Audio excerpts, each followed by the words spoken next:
As it is? As it is, yes, please, absolutely as it is. Thank you. How very kind of you. How very kind.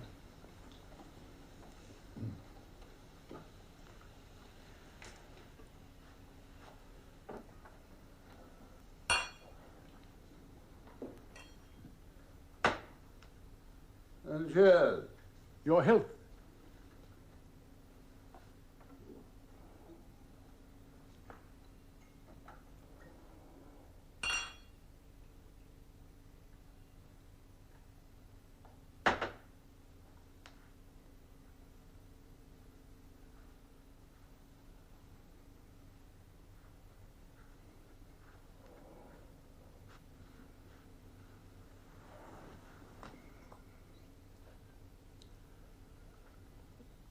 Please help yourself. Terribly kind of you.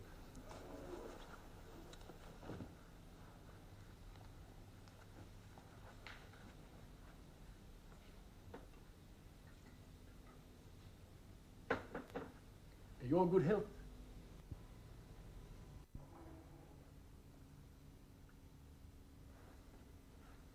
What was it I was saying as we arrived at your door?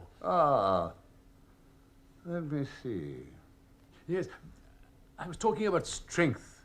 Do you recall? Strength, yes. Yes, I was about to say, you see, that there are some people who appear to be strong, whose idea of what strength consists of is persuasive, but who inhabit the idea and not the fact. What they possess is not strength, but expertise. They have nurtured and maintained what is, in fact, a calculated posture.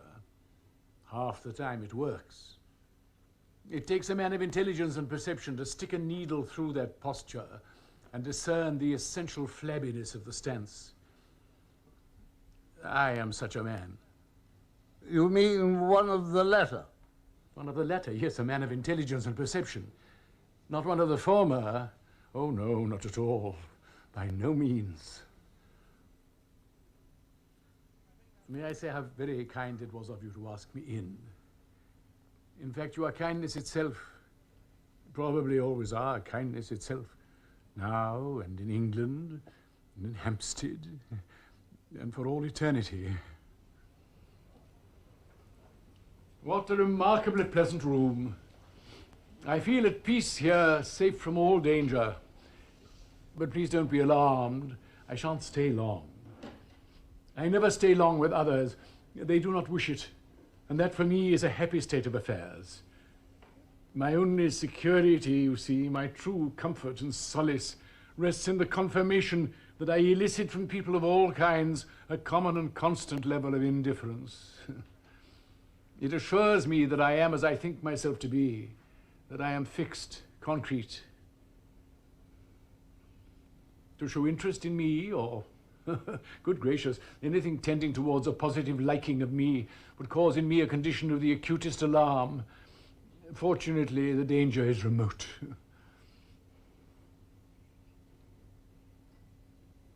I speak to you with this startling candor because you are clearly a reticent man, which appeals, and because you are a stranger to me, and because you are clearly kindness itself. Do you often hang about Hampstead Heath? No. But on your excursions, however rare, on your rare excursions, you hardly expect to run into the likes of me, I take it. Hardly. I often hang about Hampstead Heath myself, expecting nothing. I am too old for any kind of expectation. Don't you agree? Yes. A pitfall and snare, if ever there was one. But of course I observe a good deal on my peeps through twigs. A wit once entitled me a betwixt twig peeper. A most clumsy construction, I thought. Infelicitous. My Christ, you're right. What a wit! You're most acutely right. All we have left is the English language. Can it be salvaged? That is my question. You mean in what rests its salvation? More or less. Its salvation must rest in you. It's uncommonly kind of you to say so. And you too, perhaps, although I haven't sufficient evidence to go on as yet. You mean because I've said a little? You're a quiet one. It's a great relief. Can you imagine two of us gabbling away like me? It would be intolerable. Oh, by the way, with reference to peeping, I do feel it incumbent upon me to make one thing clear. I don't peep on sex. That's gone forever. You follow me?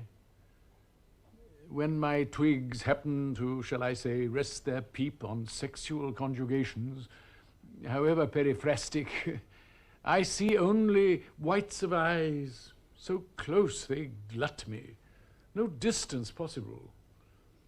And when you can't keep the proper distance between yourself and others, when you can no longer maintain an objective relation to matter, the game's not worth the candle, so forget it and remember that what is obligatory to keep in your vision is space. Space in moonlight, particularly, and lots of it. You speak with the weight of experience behind you. And beneath me. Experience is a paltry thing. Everyone has it and will tell his tale of it. I leave experience to psychological interpreters, the wet dream world. I myself can do any graph of experience you wish to suit your taste or mine. Child's play. The present will not be distorted. I am a poet. I am interested in where I am eternally present and active.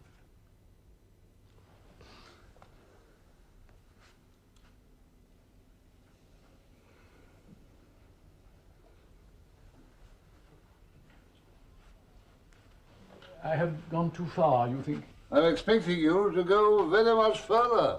Really? That doesn't mean I interest you, I hope. Not in the least. Thank goodness for that. For a moment, my heart sank.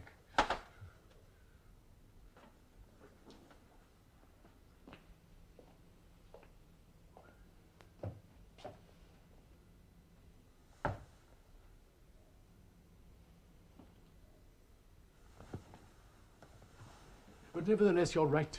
Your instinct is sound. I could go further in more ways than one. I could advance, reserve my defenses, throw on a substitute, call up the cavalry, or throw everything forward out of the knowledge that when joy overfloweth, there can be no holding of joy. The point I'm trying to make, in case you've missed it, is that I am a free man. It's a long time since we had a free man in this house. We? I? Is there another? And another what? People, person. What other? There are 2 mugs on that shelf. The second is for you. And the first? Would you like to use it? Would you like some hot refreshment? That would be dangerous. I'll stick to your scotch if I may. Help yourself. Thank you. I'll take a whiskey with you, if you would be so kind. With pleasure. Weren't you drinking vodka? I shall be happy to join you in a whiskey. You will take it as it is, as it comes? Oh, absolutely as it comes.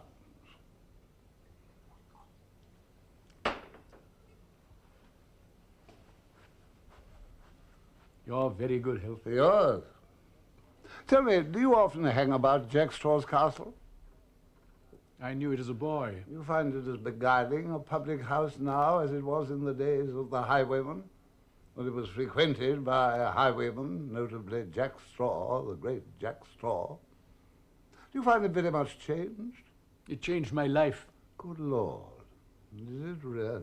I refer to a midsummer night when I shared a drink with a Hungarian émigré lately retired from Paris. Not the same drink? By no means. You've guessed, I would imagine, that he was an erstwhile member of the Hungarian aristocracy. Oh, I did guess, yes. On that summer evening, led by him, I first appreciated how quiet life could be in the midst of yahoos and hullabaloos. He exerted on me a quite uniquely calming influence, without exertion, without any desire to influence. He was so much older than me. My expectations in those days, and I confess I had expectations in those days, did not include him in their frame of reference. I had meandered over to Hampstead Heath, a captive to memories of a more than usually pronounced grisliness, and found myself, not much to my surprise, ordering a pint at the bar of Jack Straw's castle. This achieved, and having negotiated a path through a particularly repellent lick-spittling herd of literati, I stumbled, unseeing, with my pint, to his bald, tanned, unmoving table. How bald he was.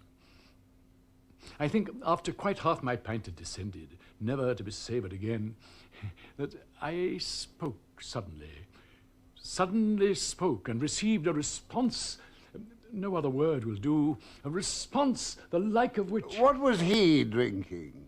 What? What was he drinking? Pernod. I was impressed, more or less at that point, by an intuition that he possessed a measure of serenity, the like of which I had never encountered. Well, what did he say? You expect me to remember what he said? No. What he said all those years ago is neither here nor there. It was not what he said, but possibly the way he sat, that has remained with me all my life, and has, I am quite sure, made me what I am. And I met you at the same pub tonight, although at a different table. And I wonder at you now, as once I wondered at him. But will I wonder at you tomorrow, I wonder, as I still wonder at him today? I cannot say. It cannot be said.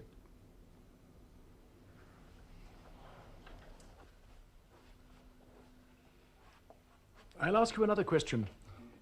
Have you any idea from what I derive my strength? Strength? No. I have never been loved. From this I derive my strength. Have you ever been loved? Oh, I don't suppose so. I looked up once into my mother's face. What I saw there was nothing less than pure malevolence. I was fortunate to escape with my life. You will want to know what I had done to provoke such hatred in my own mother. You'd pissed yourself. Quite right. How old do you think I was at the time? 28. Quite right. However, I left home soon afterwards. My mother remains, I have to say, a terribly attractive woman in many ways. Her buns are the best. Her currant buns, the best. Would you be so kind as to pour me another drop of whiskey? Certainly.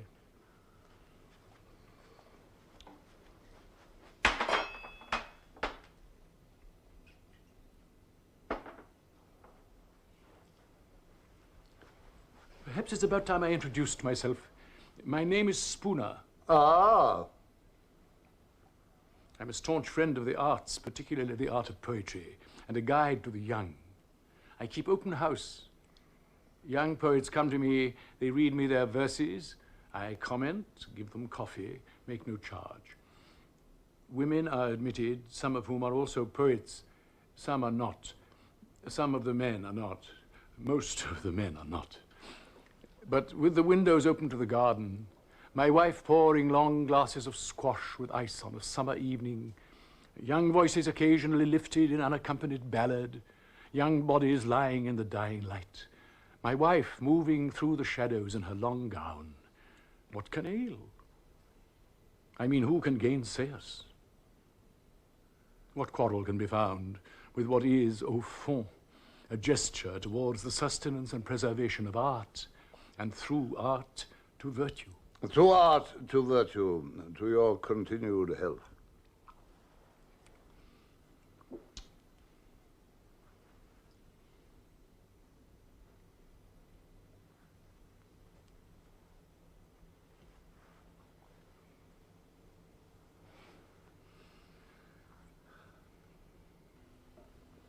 When we had our cottage, we gave our visitors tea on the lawn. I did the same. On the lawn? I did the same. You had a cottage? Tea on the lawn. What happened to them? What happened to our cottages? What happened to our lawns? Be frank, tell me. You've revealed something. You've made an unequivocal reference to your past. Don't go back on it. We share something, a memory of the bucolic life. We're both English. In the village church, the beams are hung with garlands in honor of young women of the parish reputed to have died virgin. However, the garlands are not bestowed upon maidens only, but on all who die unmarried, wearing the white flower of a blameless life.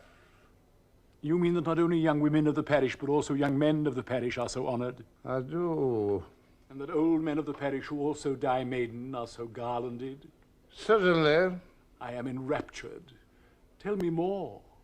Tell me more about the quaint little perversions of your life and times. Tell me more, with all the authority and brilliance you can muster, about the socio-politico-economic structure of the environment in which you attain to the age of reason.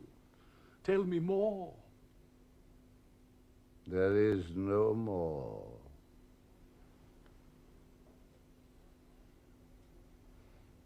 Tell me then about your wife. What wife? How beautiful she was, how tender and how true. Tell me with what speed she swung in the air, with what velocity she came off the wicket, whether she was responsive to finger spin, whether you could bowl a shooter with her, or an off break with a leg break action. In other words, did she Google? You will not say. I will tell you then that my wife had everything. Eyes, a mouth, hair, teeth, buttocks, breasts, absolutely everything. And legs. Which carried her away?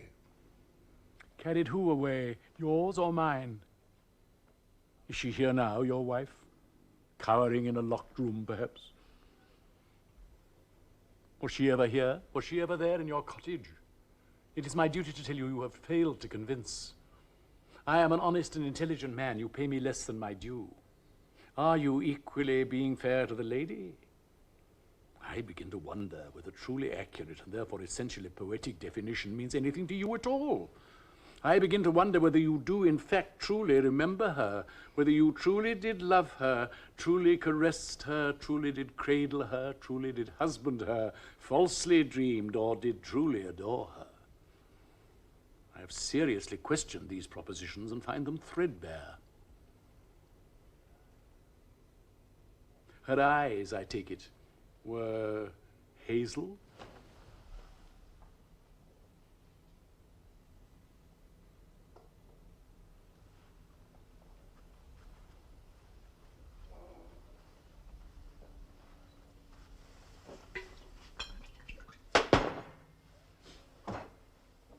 Hazel shit! Good Lord, do I detect a touch of the maudlin? Hazel shit? I ask myself, have I ever seen hazel shit? Or hazel eyes, for that matter? Do I detect a touch of the hostile? Do I detect, with respect, a touch of too many glasses of ale, followed by the great malt which wounds? Which wounds? Tonight, my friend, you find me in the last lap of a race I had long forgotten to run. A metaphor. Things are looking up. I would say, albeit on a brief acquaintance, that you lack the essential quality of manliness, which is to put your money where your mouth is. To pick up a pint pot and know it to be a pint pot, and knowing it to be a pint pot, to declare it as a pint pot, and to stay faithful to that pint pot as though you had given birth to it out of your own arse. You lack that capability, in my view. Do forgive me my candor. It is not method, but madness. So you won't, I hope, object if I take out my prayer beads and my prayer mat and salute what I take to be your impotence. I salute and attend. And saluting and attending, I'm at your service, all embracing. Heed me. I am a relevant witness, and could be a friend. You need a friend. You've a long hike, my lad, up which presently you slog unfriended. Let me perhaps be your boatman. For if and when we talk of a river, we talk of a deep and dank architecture. In other words, never disdain a helping hand, especially one of such rare quality. And it is not only the quality of my offer which is rare, it is the act itself, the offer itself, quite without precedent. I offer myself to you as a friend. Think before you speak. Remember this. You've lost your wife of hazel hue. You've lost her, and what can you do? She will no more come back to you with a tilly-for-la, tilly-for-la, tilly-for-leddy, for-leddy, falloo. No. No man's land does not move or change or grow old. Remains forever, icy, silent.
I've known this before.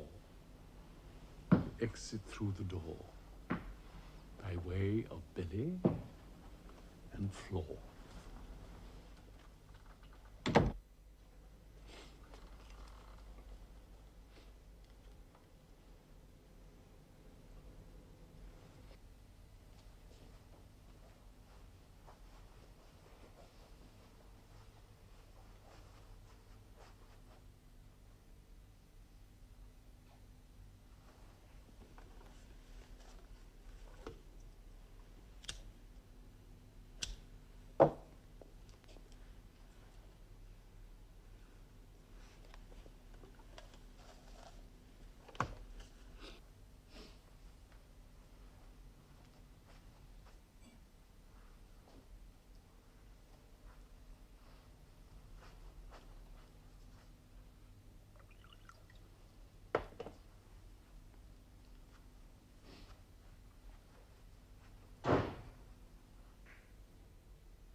What are you drinking?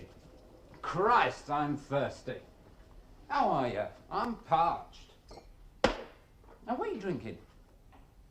It's bloody late.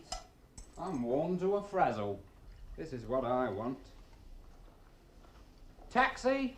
No chance. Taxi drivers are against me. There's something about me, some unknown factor. My gait, perhaps? Or perhaps because I travel incognito. Oh, that's better. Works wonders. How are you? What are you drinking? Who are you? I thought I'd never make it. What a hike. And not only that, I'm defenceless. I don't carry a gun in London.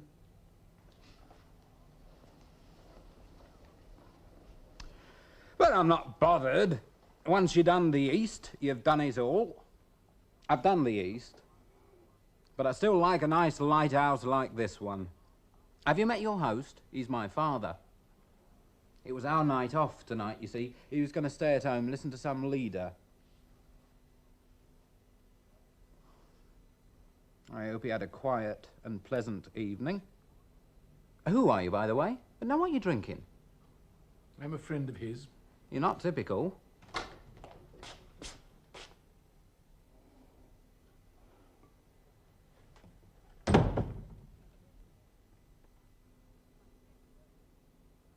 Who's this?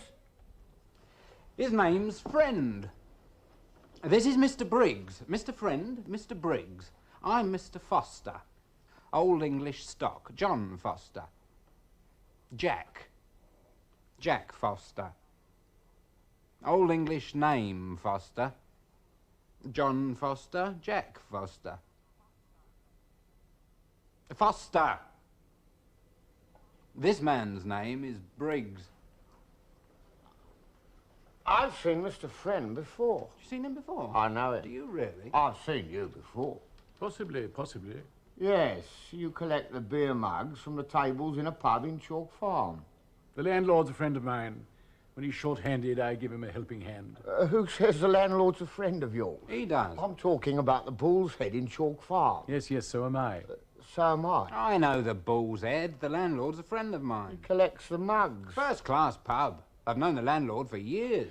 He says he's a friend of the landlord. He says he's a friend of our friend, too. What friend? Our host. He's a bloody friend of everyone, then. He's everybody's bloody friend. How many friends have you got altogether, Mr. Friend? He probably couldn't count them. Well, there's me too now. I'm another one of your new friends. I'm your newest new friend. Not him, not Briggs. He's nobody's fucking friend. People tend to be a little wary of Briggs. They balk at giving him their all. But me they like at first sight. Sometimes they love you at first sight. Sometimes they do. That's why when I travel, I get all the gold. Nobody offers me dross. People take an immediate shine to me, especially women. Especially in Siam or Bali. He knows I'm not a liar. Tell him about the Siamese girls. They loved him at first sight. You're not Siamese, though, are you? He's a very long way from being Siamese. You ever been out there? I've been to Amsterdam. I mean, that was the last place I visited. I know Europe well. My name is Spooner, by the way. Yes. One afternoon in Amsterdam, I was sitting outside a cafe by a canal. The weather was superb. At another table in shadow was a man whistling under his breath, sitting very still, almost rigid. At the side of the canal was a fisherman. He caught a fish, he lifted it high. The waiter cheered and applauded. The two men, the waiter and the fisherman, laughed. A little girl passing laughed. Two lovers passing kissed. The fish was lofted on the rod. The fish and the rod glinted in the sun as they swayed. The fisherman's cheeks were flushed with pleasure. I decided to paint a picture of the canal, the waiter, the child, the fisherman, the lovers, the fish, and in background, in shadow, the man at the other table, and to call it The Whistler. The Whistler. If you had seen the picture and the title, would the title have baffled you? Do you want to answer that question? No, go on, you answer it. Well, speaking for myself, I think I would have been baffled by that title. But I might have appreciated the picture. I might even have been grateful for it.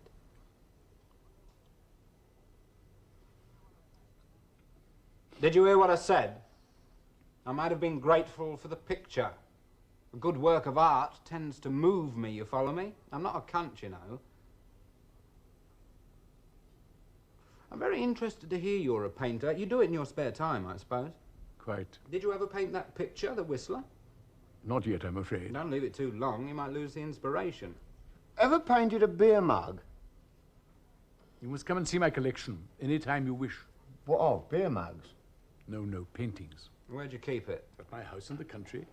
You would receive the warmest of welcomes. Who from? My wife, my 2 daughters. Really? Would they like me? What do you think? Would they love me at first sight? Very possibly. What about him? They are remarkably gracious women. You're a lucky man. What are you drinking? Scotch.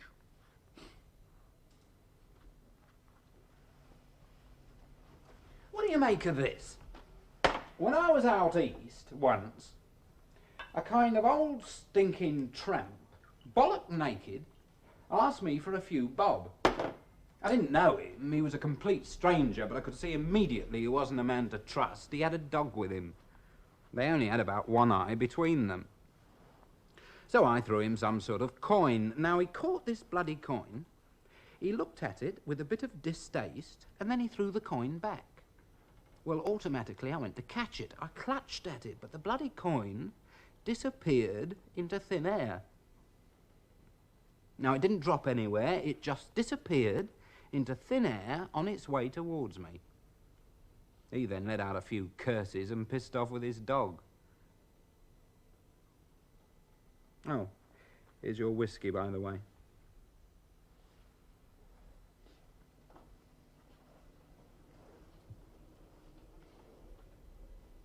What do you make of that incident? He was a con artist. Do you think so? You would be wise to grant the event no integrity whatsoever. You don't subscribe to the mystery of the Orient? A typical Eastern con trick. Double Dutch, you mean? Certainly. Your good health.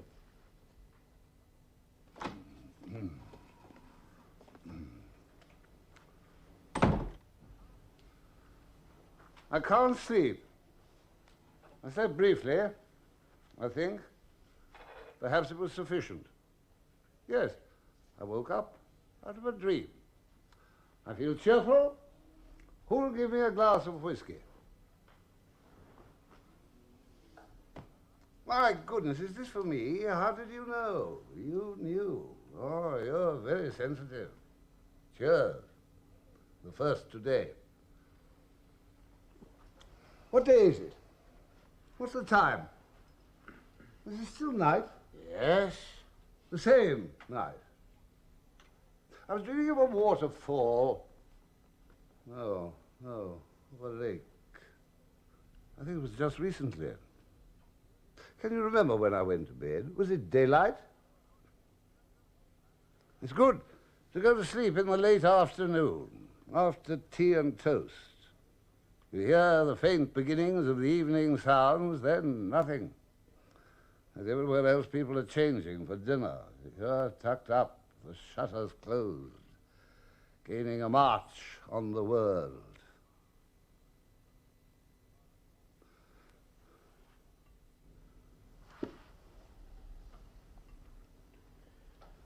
Something is depressing me. What is it?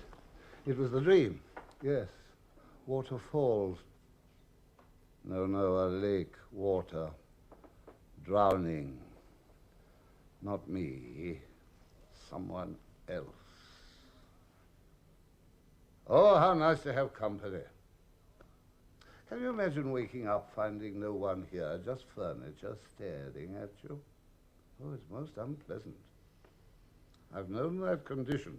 I've been through that period. Cheers.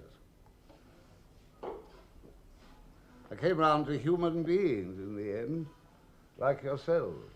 A wise move. I tried laughing alone. Oh, pathetic. Have you all got drinks?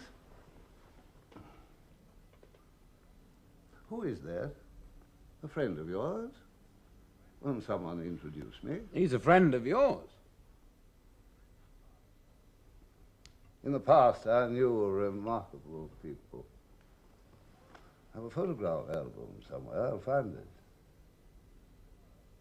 Yes, you'll be impressed by the faces. Very handsome. Sitting on grass with hampers. I had a moustache. Quite a few of my friends had moustaches.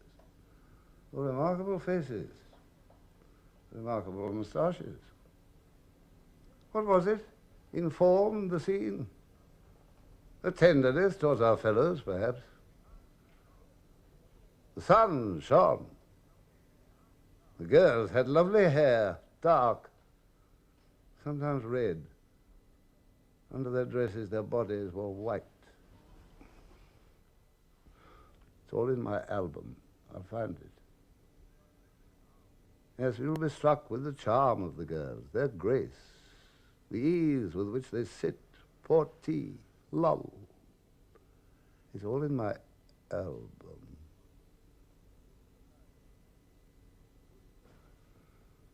Who is the kindest among you?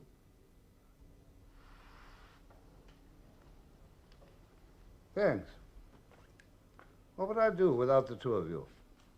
I'd sit here forever, waiting for a stranger to fill up my glass. What would I do while I waited? Look through my album, make plans for the future. You'd crawl to the bottle and stuff it between your teeth. No, I drink with dignity. Who is this man? Do I know him? He says he's a friend of yours. My true friends look out at me from my album. I had my world. I have it. Don't think now it's gone I'll choose to sneer at it, to cast doubts on it, to wonder if it properly existed. No. I'm talking of my youth. It can never leave me. No, it existed. It was solid. The people in it were solid. Well, transformed by light, by being sensitive to all the changing light. When I stood, my shadow fell upon her. She looked up. Give me the bottle. Give me the bottle.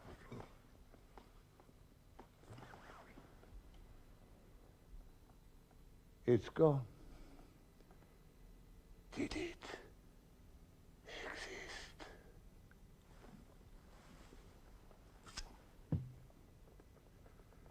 It's gone. It never existed.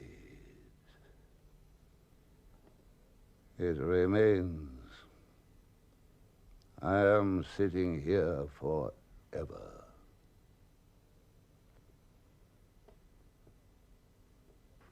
Oh, how kind of you. I wish you'd tell me what the weather's like. I wish you'd damn well tell me what night it is, this night or the next night or the other one, the night before last. Be frank. Is it the night before last? Help yourselves. I hate drinking alone. There's too much solitary shittery. Now, what was it? Shadows, brightness through leaves, young lovers gambling in the bushes, a fall of water. It was my dream. The lake. Who was drowning in my dream? It was blinding, I remember it.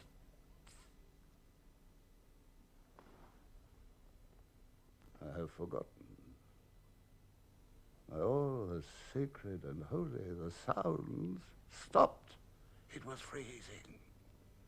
There's a gap in me, I can't fill it. There's a flood running through me, I can't plug it. They're blotting me out. Who's doing it? I'm suffocating.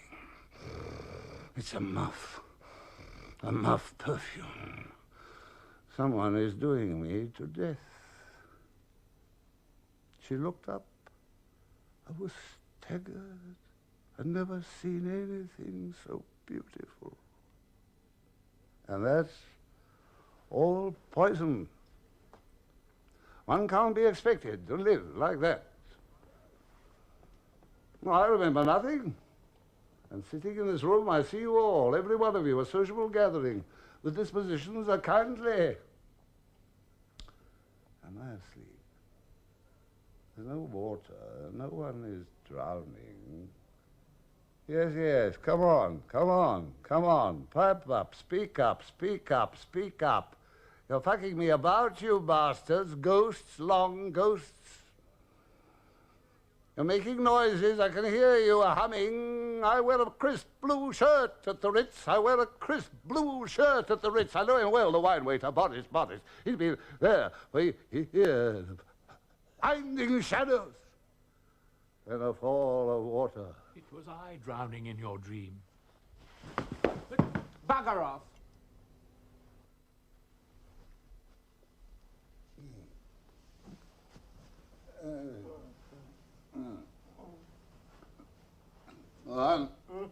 Unhand me.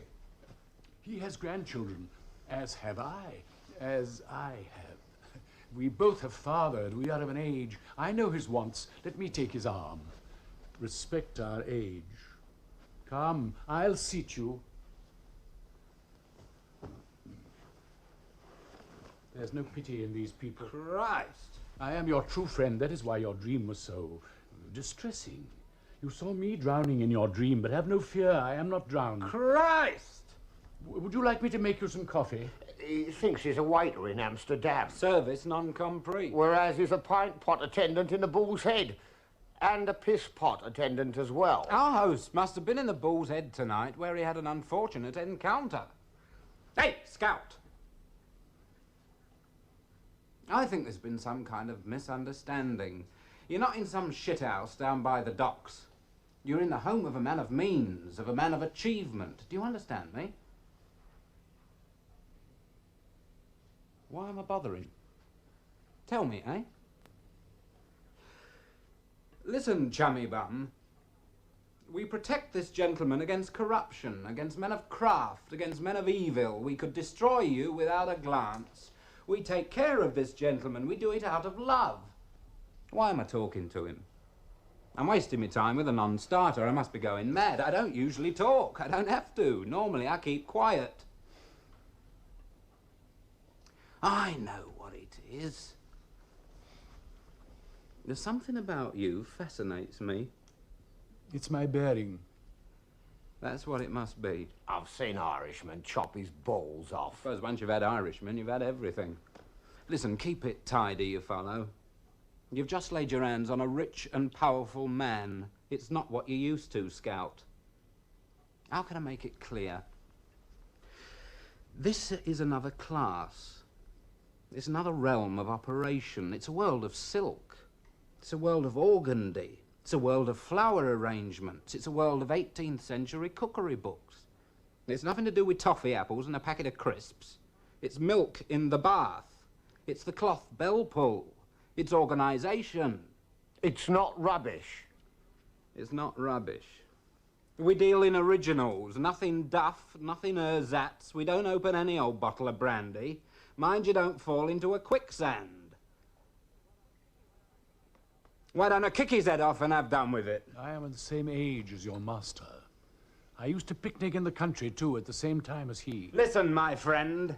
This man in this chair, he's a creative man. He's an artist. We make life possible for him. We're in a position of trust. Don't try to drive a wedge into a happy household. Do you understand me? Don't try to make a nonsense out of family life. If you can't, I can. Come here. Where are the sandwiches? Cut the bread. It's cut. It is not cut. Cut it.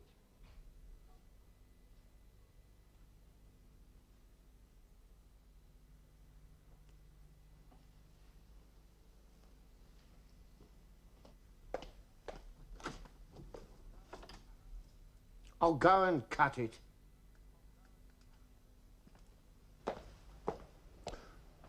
I know you from somewhere. I must clean the house. No one else will do it. Your financial advisors coming to breakfast. I got to think about that. His taste changes from day to day. One day he wants boiled eggs and toast. The next day orange juice and poached eggs. The next scrambled eggs and smoked salmon. The next a mushroom omelette and champagne. Any minute now it'll be dawn, a new day. Your financial advisor's dreaming of his breakfast, is dreaming of eggs, eggs, eggs. What kind of eggs? I'm exhausted. I've been up all night. But it never stops. Nothing stops. It's all fizz. This is my life. I have my brief arousals. They leave me panting. I can't take the pace in London. Nobody knows what I miss. I miss the Siamese girls. I miss the girls in Bali. You don't come across them over here. I mean, you see them occasionally on the steps of language schools. They're learning English. They're not prepared to have a giggle and a cuddle in their own language, not in Regent Street. A giggle and a cuddle. Sometimes my ambitions extend no farther than that. I could do something else. I could make another life. Don't have to waste me time looking after a piss-hound. I could find the right niche and be happy. The right niche, the right happiness. We're out of bread. I'm looking at the housekeeper. Neurotic poof. He prefers idleness. Unspeakable pods. He prefers the Malay Straits where they give you hot toddy in a 4-poster. He's nothing but a vagabond cock. Move over.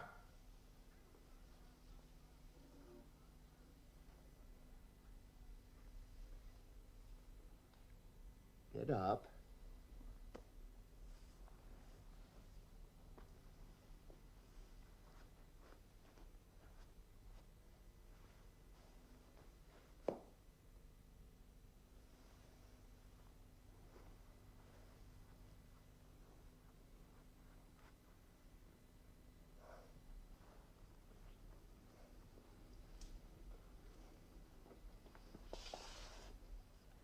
Keep on the move.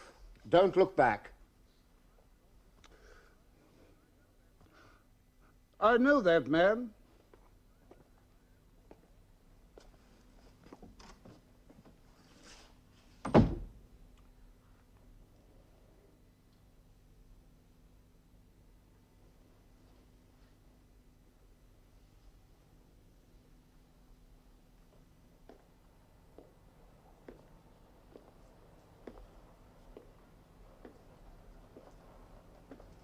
Do you know what I saw once in the desert? In the Australian desert? A man walking along carrying 2 umbrellas. 2 umbrellas in the outback.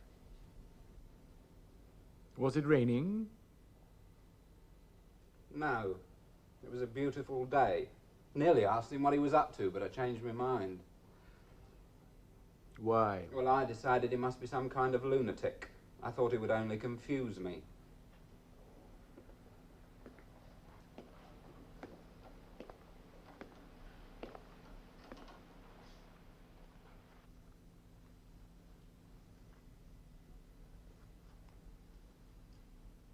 Listen, you know what it's like when you're in a room with the light on and then suddenly the light goes out? I'll show you. It's like this.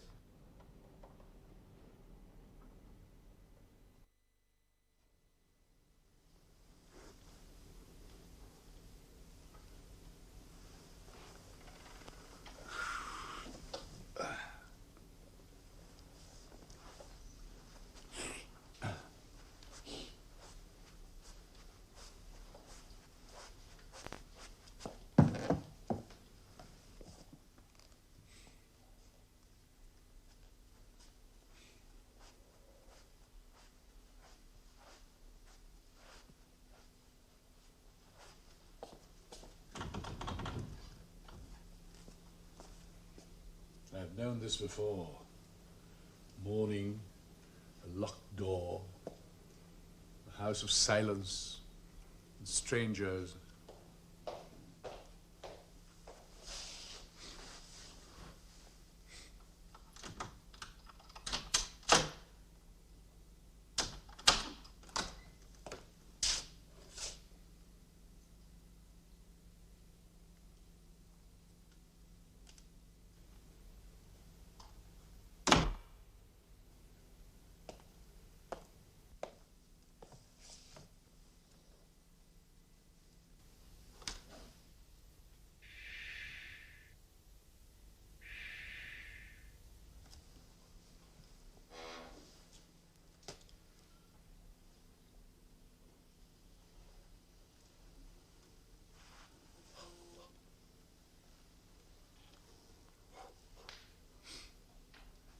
I've been asked to inquire if you're hungry.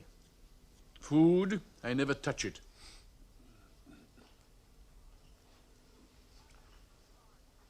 The financial advisor didn't turn up. You can have his breakfast.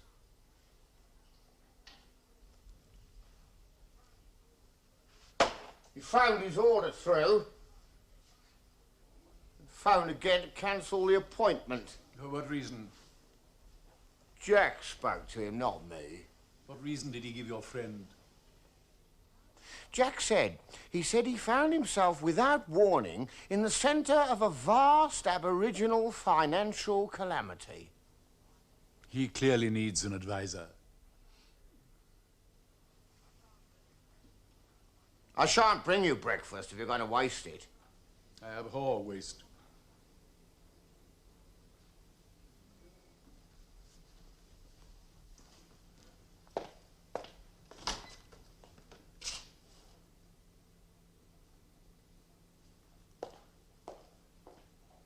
I have known this before.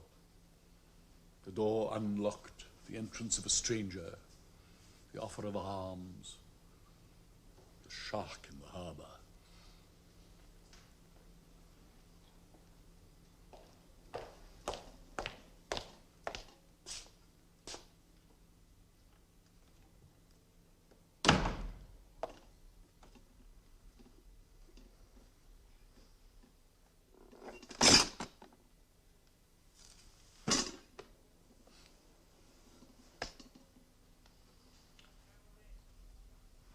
Scrambled eggs. Shall I open the champagne? Is it cold? Freezing. Please open it.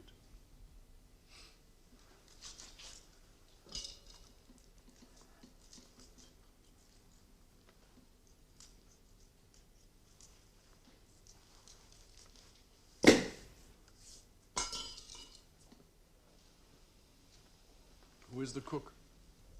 We share all burdens, Jack and myself.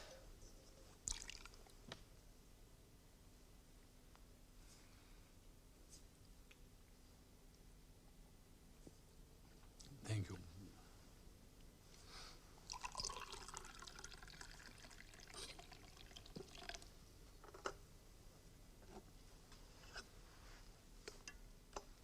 We're old friends, Jack and myself. We met at a street corner. I should tell you he'll deny this account. His story will be different. I was standing at a street corner. A car drew up. It was him. He asked me the way to Bolsover Street. I told him Bolsover Street was in the middle of an intricate one-way system. It was a one-way system easy enough to get into. The only trouble was that once in, you couldn't get out. I told him his best bet, if he really wanted to get to Bolsover Street, was to take the first left, first right, second right, third on the left, keep his eye open for a hardware shop, go right round the square, keeping to the inside lane, take the second mews on the right, and then stop. You find himself facing a very tall office block with a crescent courtyard. He can take advantage of this office block. He can go round the crescent, come out the other way, follow the arrows, go past two sets of traffic lights, and take the next left, indicated by the first green filter he comes across. He's got the post office tower in his vision the whole time. All he's got to do is to reverse into the underground car park, change gear, go straight on, and he'll find himself in Bolsover Street with no trouble at all.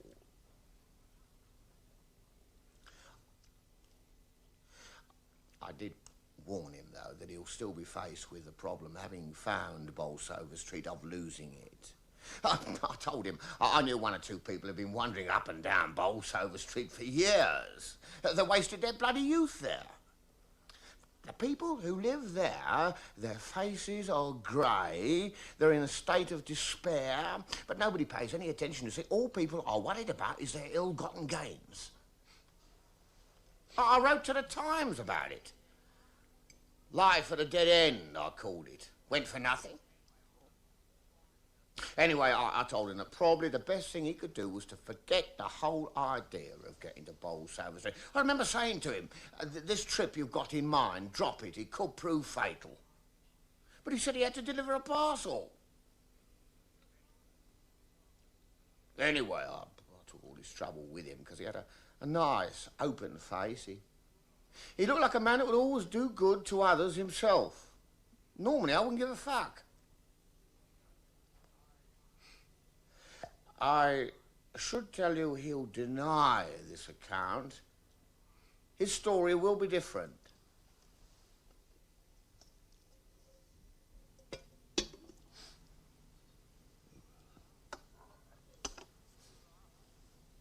When did you last have champagne for breakfast? Well, to be quite honest, I'm a champagne drinker. How are you? I know my wines. Dijon in the 30s. I made many trips to Dijon for the wine tasting with my French translator. Even after his death, I continued to go to Dijon until I could go no longer. Hugo, a good companion.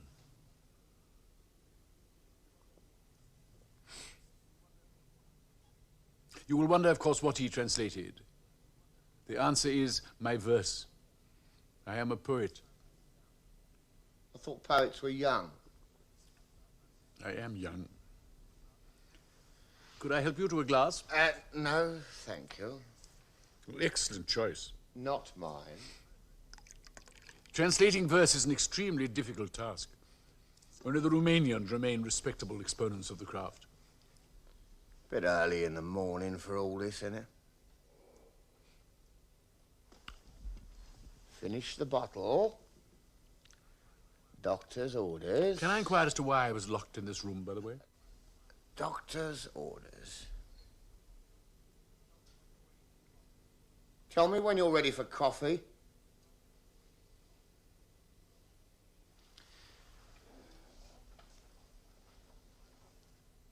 Must be wonderful to be a poet and have admirers and translators and to be young. I'm neither one nor the other. Yes, you've reminded me. I must be off. I have a meeting at 12. Thank you so much for breakfast. What meeting? A board meeting. I'm on the board of a newly inaugurated poetry magazine. We have our first meeting at 12. Can't be late. Where's the meeting? At the Bull's Head in Chalk Farm. The landlord is kindly allowing us the use of a private room on the first floor. It's essential the meeting be private, you see, as we shall be discussing policy. The Bull's Head in Chalk Farm? Yes, the landlord's a friend of mine. It is on that account that he is favouring us with a private room. It's true, of course, I did inform him that Lord Lancer would be attending the meeting. He at once appreciated that a certain degree of sequesteredness would be the order of the day. Lord Lancer? Our patron. He's not one of the Bengal Lancers, is he? No, he's of Norman descent. A man of culture? Impeccable credentials. Some of these aristocrats hate the arts. Lord Lancer is a man of honour. He loves the arts. He has declared this love in public. He never goes back on his word. But I must be off. Lord Lancer does not subscribe to the view that poets can treat time with nonchalance. Jack could do with a patron. Jack? He's a poet. A poet? Really? Well, if he'd like to send me some examples of his work, double-spaced on quarto, with copies in separate folder, by separate post in case of loss or misappropriation, stamped addressed envelope enclosed, I'll read them. That's very nice of you. Not at all. You can tell him you can look forward to a scrupulously honest and, if I may say so, highly sensitive judgment. I'll tell him he's in real need of a patron. The boss could be his patron, but he's not interested. Perhaps because he's a poet himself, it's possible there's an element of jealousy in it. I don't know. Not that the boss isn't a very kind man. He is. He's a very civilized man, but he's still human. The boss is a poet himself. Don't be silly. He's more than that, isn't he? He's an essayist and critic as well. He's a man of letters. I thought his face was familiar.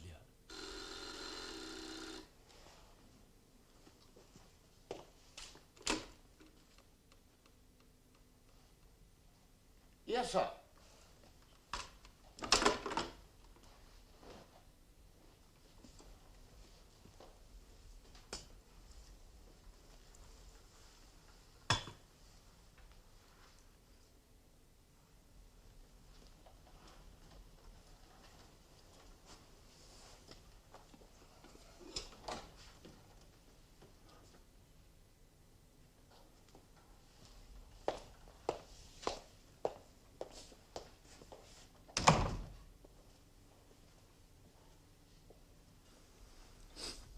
I have known this before. The voice unheard, a listener, the command from an upper floor. Charles! How nice of you to drop in. Well, have they been looking after you, all right? Denson, let's have some coffee, will you? You're looking remarkably well. Haven't changed a bit. Well, it's the squash, I expect, keeps you up to the mark. You're quite a dab hand at Oxford, as I recall. Still at it. Wise man, sensible chap. My goodness, it's years. When did we last meet? I have a suspicion we last dined together at the club in '38. Does that accord with your recollection? Croxley was there. Yes, Wyatt, Burston Smith. All comes back to me. What a bunch. What a night, as I recall. All dead now, of course. No. I'm a fool, I'm an idiot. Our last encounter, I remember it well, Pavilion at Lord's in '39 against the West Indies. Hutton and Compton batting superbly, Constantine bowling, war looming. Surely I'm right. We shared a particularly fine bottle of port. You look as fit now as you did then. Did you have a good war? Oh, thank you, Denison.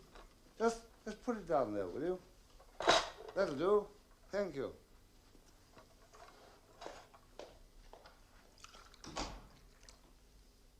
How's Emily? What a woman. Black? There you are. What a woman. Have to tell you, I fell in love with her once upon a time. Have to confess it to you. Took her out to tea in Dorchester, told her of my yearning, decided to take the bull by the horns, proposed that she betray you. Admitted you were a damn fine chap, but pointed out I'd be taking nothing that belonged to you, simply that portion of herself all women keep in reserve for a rainy day. Had an infernal job persuading her. Said she adored you. Life would be meaningless were she to be false. Plied her with buttered scones, Wiltshire cream, crumpets and strawberries. Eventually, she succumbed. I don't suppose you ever knew about it. What? No, we're too old for it to matter now, don't you agree? I rented a little cottage for the summer. She would motor to me twice or thrice a week. I was an integral part of her shopping expeditions. You were both living on the farm then. That's right, her father's farm. And she would come to me at tea time or coffee time, the innocent hours. That summer she was mine, while you imagined her to be solely yours. Oh, she loved the cottage. She loved the flowers, as did I. Narcissi, crocus, dog's tooth violets, fuchsia, jonquils, pinks, verbena. Her delicate hands. I'll never forget her way with jonquils. Do you remember, was it '37, you took her to France? I was on the same boat, kept to my cabin. While you were doing your exercises, she came to me. Her ardor was, in my experience, unparalleled. Ah, well. Of course, you're always preoccupied with your physical condition, were you not? Oh, don't blame you. Fine figure of a chap, natural athlete, medals, scrolls. Your name inscribed in gold. Once a man's breasted the tape alone, he's breasting the tape forever. His golden moment can never be tarnished. You run still. How was it after we left Oxford we saw so little of each other? I mean, you had another string to your bow, did you not? You were a literary man, as was I. Yes, I know we shared the occasional picnic with Tubby Wells and all that crowd. We shared the occasional whiskey and soda at the club, but we were never close. I wonder why. Of course, I was successful awfully early. You did say you had a good war, didn't you? A rather good one, yes. Oh, how splendid. What, the RAF? Navy. Oh, how splendid. What, destroyers? Torpedo boats. Oh, first rate. Kill any Germans? One or two. Well done.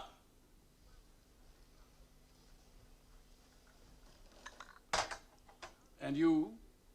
I was in military intelligence. Ah. You pursued your literary career after the war. Oh, yes. So did I.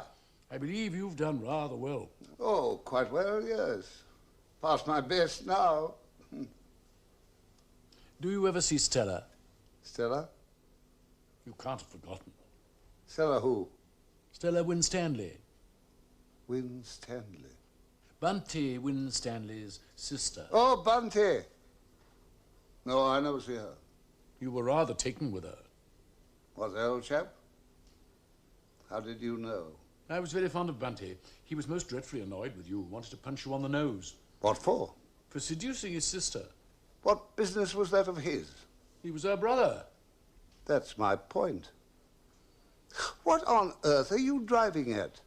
Bunty introduced Rupert to Stella. He was terribly fond of Rupert. He gave the bride away. He and Rupert were terribly old friends. He threatened to horsewhip you. Who did? Bunty. He never had the guts to speak to me himself. Stella begged him not to. She implored him to stay his hand. She implored him not to tell Rupert. I see. But who told Bunty? I told Bunty. I was frightfully fond of Bunty. I was also frightfully fond of Stella. You appear to have been a close friend of the family. Mainly of Arabella's. We used to ride together. What? Well, Arabella Hinscott? Yes. I knew her at Oxford. So did I. Oh, I was very fond of Arabella. Arabella was very fond of me. Bunty was never sure of precisely how fond she was of me, nor of what form that fondness took. What in God's name do you mean?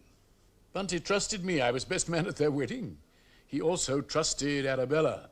I should warn you that I was always extremely fond of Arabella. Her father was my tutor. I used to stay at their house. I knew her father well. He took a great interest in me. Arabella Hinscott was a girl of the most refined and organized sensibilities. I agree.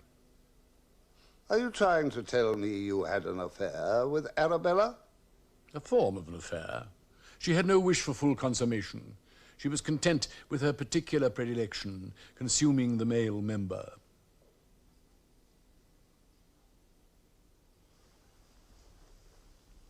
I'm beginning to believe you're a scoundrel. How dare you speak of Arabella Hinscott in such a fashion? I'll have you blackballed from the club. Oh, my dear sir, may I remind you that you betrayed Stella Winstanley with Emily Spooner, my own wife, throughout a long and soiled summer, a fact known at the time throughout the home counties. May I further remind you that Muriel Blackwood and Doreen Busby have never recovered from your insane and corrosive sexual absolutism. May I further remind you that your friendship with and corruption of Geoffrey Ramsden at Oxford was the talk of Balliol and Christchurch Cathedral? This is scandalous. How dare you? I'll have you horsewhipped. It is you, sir, who have behaved scandalously. To the fairest of sexes, of which my wife was the fairest representative, it is you who have behaved unnaturally and scandalously to the woman who was joined to me in God. I, sir, unnaturally, scandalously. Scandalously, she told me all. You listened to the dribblings of a farmer's wife. Since I was the farmer, yes. You were no farmer, sir. A weekend wanker. I wrote my homage to Wessex in the summer house at West Upfield. I never had the good fortune to read it. It is written in terza rima, a form which, if you'll forgive my saying so, you have never been able to master. This is outrageous. Who are you? What are you doing in my house? Dancer! A whiskey and soda. You are clearly a lout. The Charles Weatherby I knew was a gentleman. I see a figure reduced. I am sorry for you. Where is the moral ardor that sustained you once? Gone down the hatch. Down the hatch. Right down the hatch. I do not know. I do not understand. I see it around me continually, how the most sensitive and cultivated of men can so easily change, almost overnight, into the bully, the cut-purse, and the brigand. In my day, nobody changed. A man was. Only religion could alter him, and that at least was a glorious misery. We are not banditti here.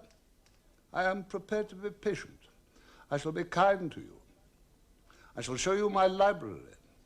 I might even show you my study. I might even show you my pen and my blotting pad. I might even show you my footstool. Another.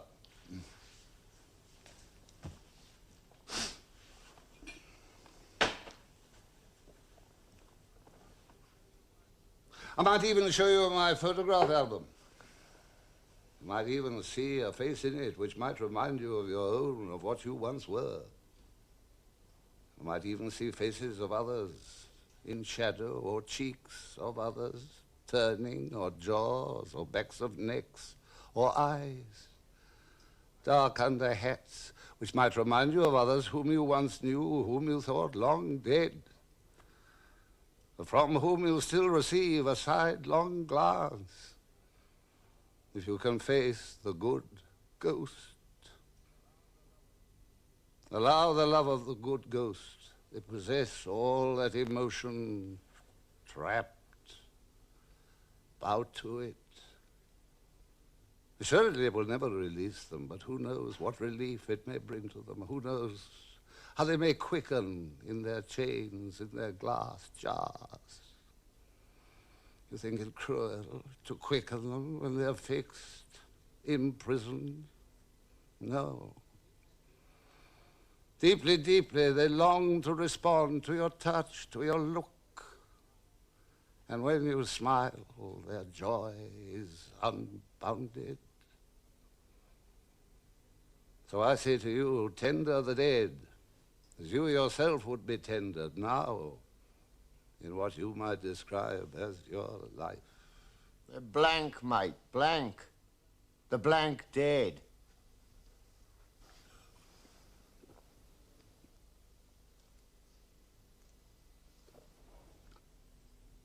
Nonsense. Pass the bottle. No. What? I said no. No tricks, no pranks. Give me the bottle. I've refused. Refusal may lead to dismissal. You can't dismiss me. Why not? Because I won't go. If I tell you to go, you'll go. Give me the bottle.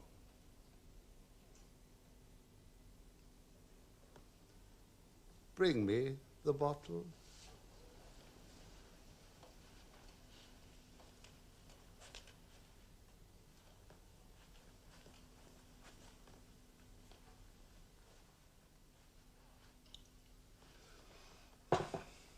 I'll have one myself. What impertinence. Well, it doesn't matter. He was always a scallywag. Is it raining? It often rains in August in England. Do you ever examine the gullies of the English countryside? Under the twigs, under the dead leaves, you'll find tennis balls, blackened.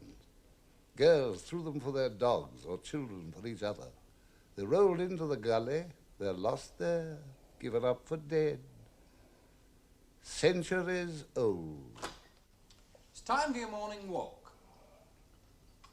I said it's time for your morning walk. My morning walk? No, I haven't the time this morning. It's time for your walk across the heath. I can't possibly. I'm too busy. I have too many things to do. What's that you're drinking?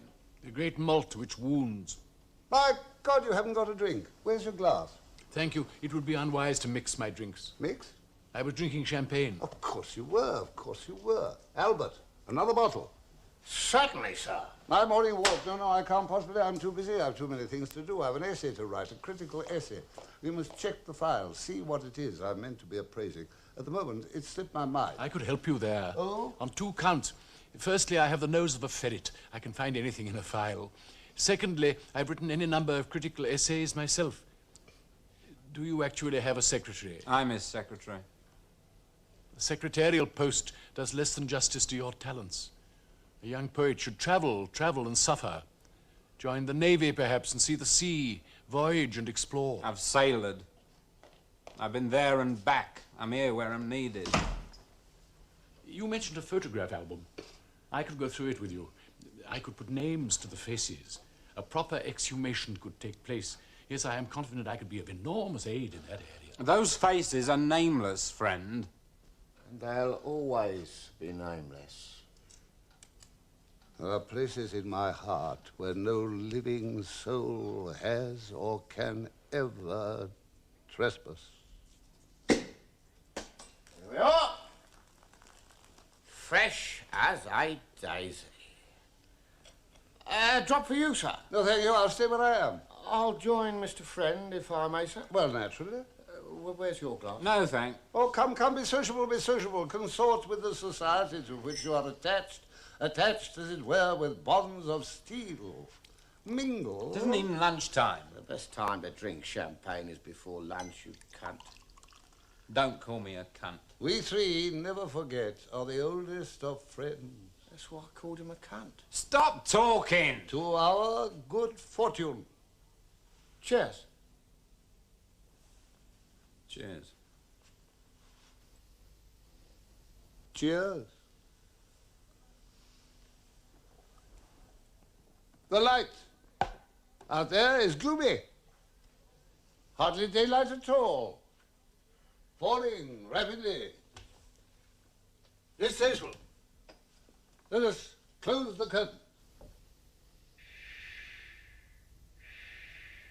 Put the lamps on.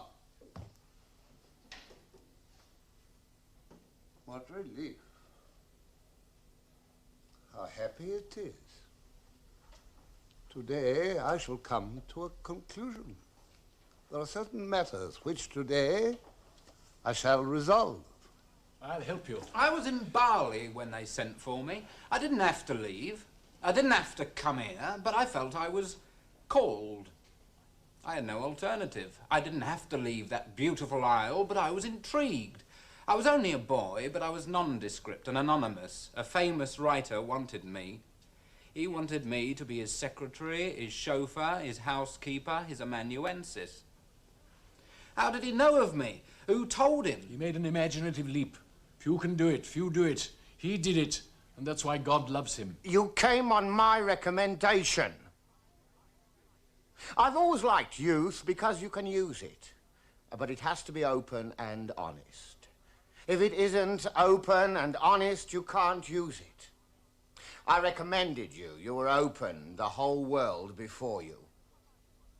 I find the work fruitful. I'm in touch with a very special intelligence. This intelligence I find nourishing. I have been nourished by it. It's enlarged me. Therefore, it's an intelligence worth serving. I find its demands natural. Not only that, they're legal. I'm not doing anything crooked. It's a relief. Could so easily have been bent. I have a sense of dignity in my work, a sense of honor. It never leaves me. Of service to a cause. He is my associate. He was my proposer. I've learned a great deal from him. He's been my guide, the most unselfish person I've ever met. He'll tell you. Let him speak. Who to? What? Speak, who to? To him! To him. To a piss-hole collector. To a shithouse operator. To a jam-rag vendor. What the fuck are you talking about? Look at him! He's a minge juice bottler. Fucking shit-cake baker. What are you talking to him for? Yes, yes. But he's a good man at heart. I knew him at Oxford. Let me live with you and be your secretary. Is there a big fly in here? I hear buzzing. No. You say no? Yes. I ask you to consider me for the post. If I were wearing a suit such as your own, you would see me in a different light. I'm extremely good with tradespeople, hawkers, canvassers, nuns. I can be silent when desired, or when desired, convivial. I can discuss any subject of your choice, the future of the country, wildflowers, the Olympic Games. It's true I've fallen on hard times, but my imagination and intelligence are unimpaired. My will to work has not been eroded. I remain capable of undertaking the gravest and most daunting responsibilities. Temperamentally, I can be what you wish. My character is at core a humble one. I am an honest man, and I am still not too old to learn. My cooking is not to be sneezed at. I lean towards French cuisine, but food without frills is not beyond my competency. I have a keen eye for dust. My kitchen would be immaculate. I am tender towards objects. I would take good care of your silver. I play chess, billiards, and the piano. I could play Chopin for you. I could read the Bible to you. I am a good companion. My career, I admit it freely, has been checkered. I was one of the golden of my generation. Something happened, I don't know what it was. Nevertheless, I am I, and have survived insult and deprivation. I am I. I offer myself not abjectly, but with ancient pride. I come to you as a warrior. I shall be happy to serve you as my master. I bend my knee to your excellence. I am furnished with the qualities of piety, prudence, liberality, and goodness. Decline them at your peril. It is my task as a gentleman to remain amiable in my behavior, courageous in my undertakings, discreet and gallant in my executions, by which I mean that your private life would remain your own. However, I shall be sensible to the least wrong offered you. My sword shall be ready to dissever all manifest embodiments of malign forces that conspire to your ruin. I shall regard it as incumbent upon me to preserve a clear countenance and a clean conscience. I will accept death's challenge on your behalf. I shall meet it for your sake boldly, whether it be in the field or in the bedchamber. I am your chevalier. I would rather bury myself in a tomb of honor and permit your dignity to be sullied by domestic enemy or foreign foe. I am yours to command.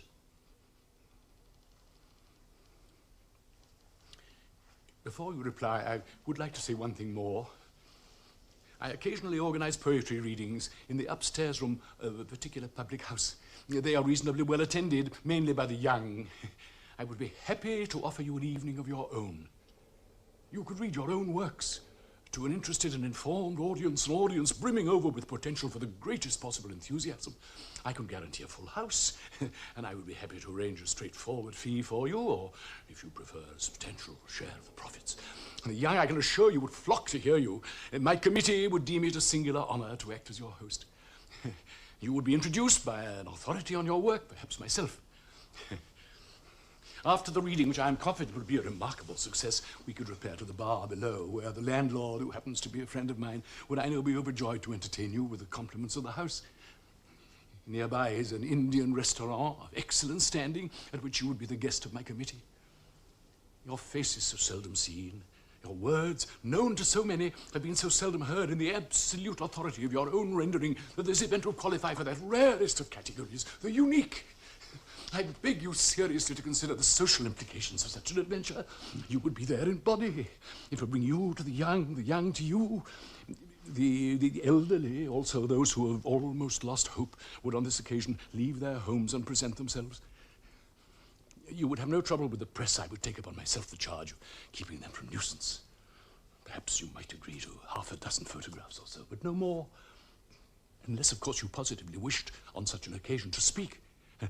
Unless you preferred to hold, shall we say, a small press conference after the reading before supper, whereby you could speak through the press to the world. But this is by the by and would in no sense be a condition. Let us content ourselves with the idea of an intimate reading in a pleasing and conducive environment. Let us consider an evening to be remembered by all who take part in her. Let us change the subject for the last time. What have I said? You said you're changing the subject for the last time. Yes, well, what does that mean? It means you'll never change the subject again. What, never? Never. Never? You said for the last time. Yes, but what does it mean? What does that mean? It means forever. It means that the subject is changed once and for all and for the last time forever.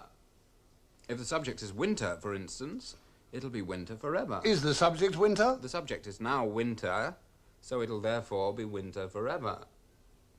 And for the last time. Which will last forever.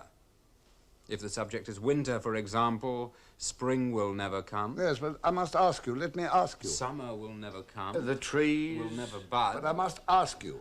Snow will fall forever because you've changed the subject for the last time. Yes, but have I? That's my question. Have we changed the subject? Of course. The previous subject is closed. What was the previous subject? It's forgotten. You've changed What it. is the present subject? That there is no possibility of changing the subject since the subject has now been changed. for the last time. So that nothing else will happen forever. You'll simply be sitting here forever. But not alone. No. We'll be with you, Briggs and me. It's night. And will always be night. Because the subject Can never be changed.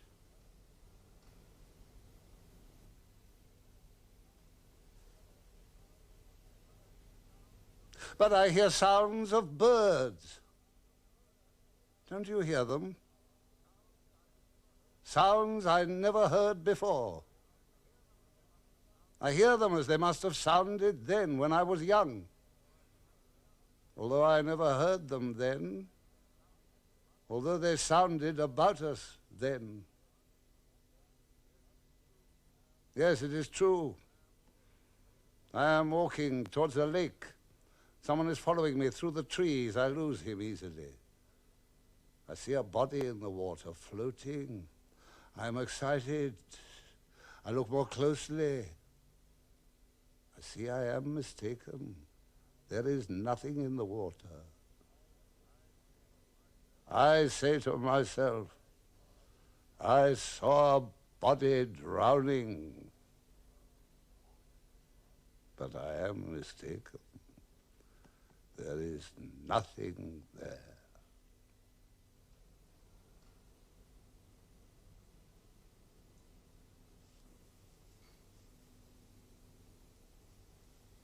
No.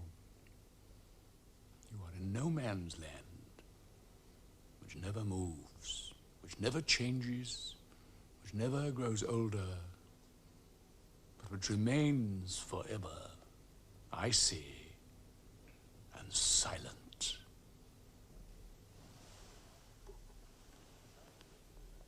I'll drink to that